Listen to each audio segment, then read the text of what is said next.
Hello Monica, thank you so much for taking part in the English Lockdown Challenge.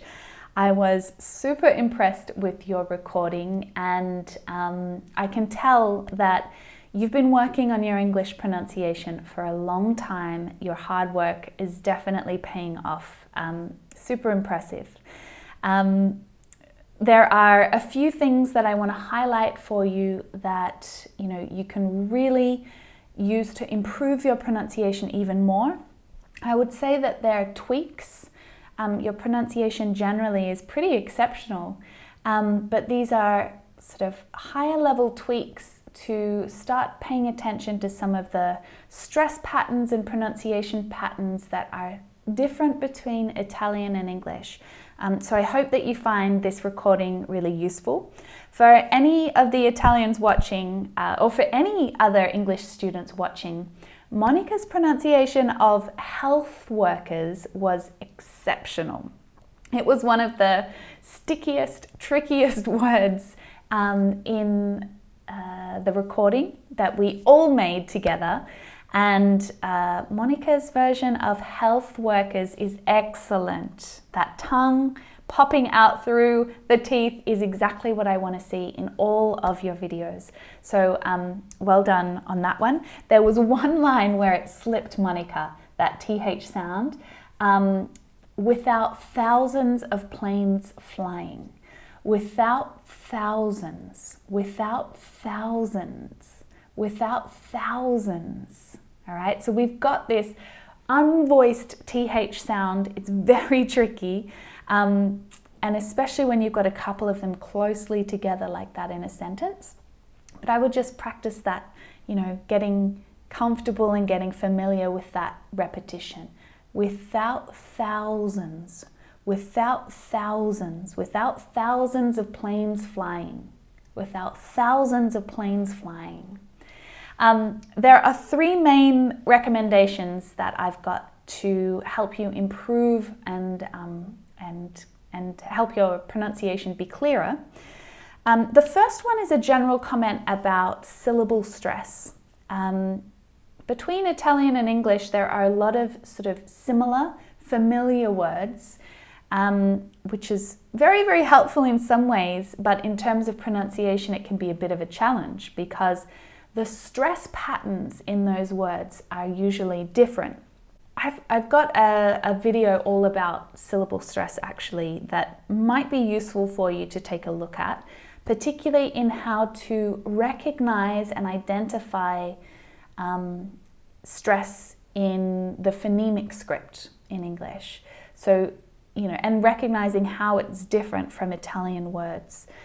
Usually between groups of words or sort of similar endings, the stress patterns are quite similar.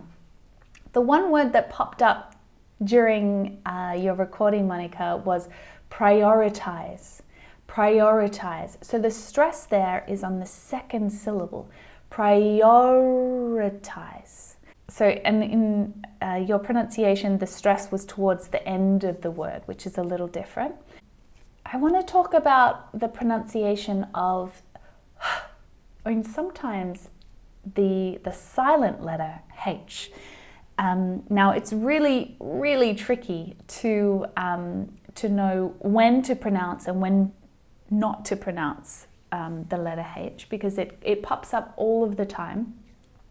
The best way and the most reliable way is to check words using the phonemic script because fortunately the symbol for the sound is the same as the letter H.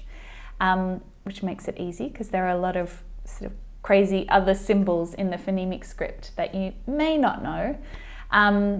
But the letter is the same. So you'll be able to see it at the start of a word like human, human. So you hear that sound, human, and huge, huge. It's a huge human. But then in words like hour, rush hour, it's silent. So we don't hear rush hour. We hear rush hour, rush hour, rush hour. So a couple of sentences to practice from our script. Taking a huge collective breath. Taking a huge, not huge, but huge collective breath.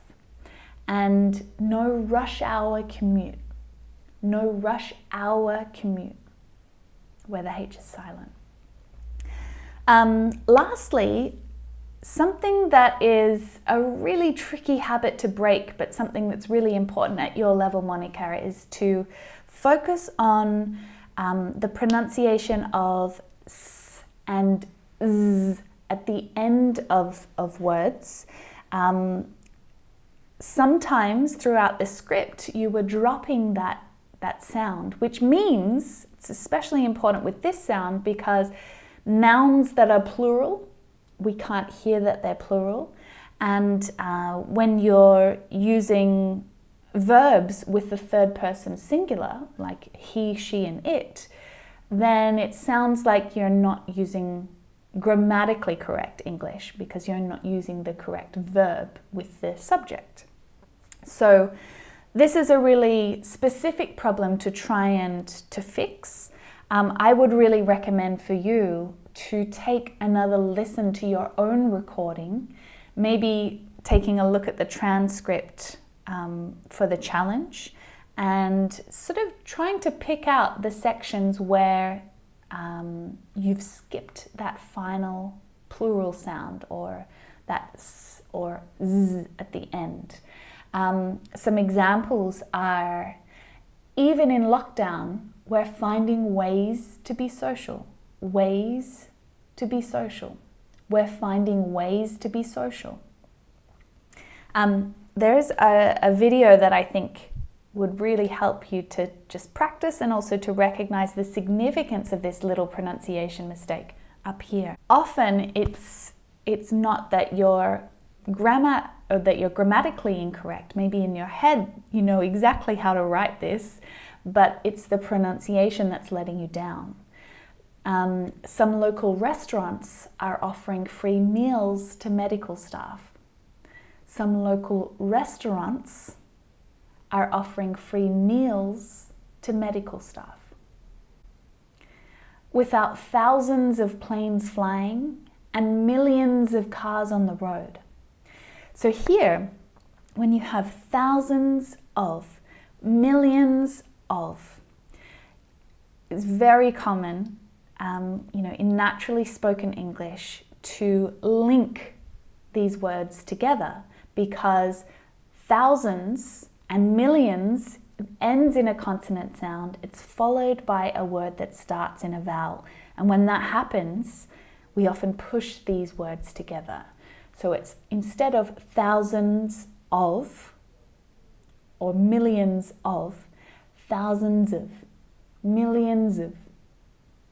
Without thousands of planes flying and millions of cars on the road.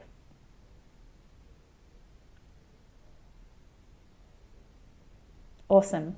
I hope that helps to highlight just a couple of the improvements that you can make to really boost your English pronunciation. I thank you so much for taking part in the challenge and for sharing your video with us, for being part of the whole English community. It was so exciting to see everyone's responses, and I'm thrilled that I got the chance to give you a little bit of specific feedback about your own pronunciation and improvements that you can make to keep going with your English pronunciation, with your English training. You are already at such a great place. You've worked so hard to get to where you are, and I encourage you to keep going. And I'm thrilled that I can be a little bit of help along the way. So thank you so much for being part of the challenge, and I hope to see another video of yours again soon. Bye for now.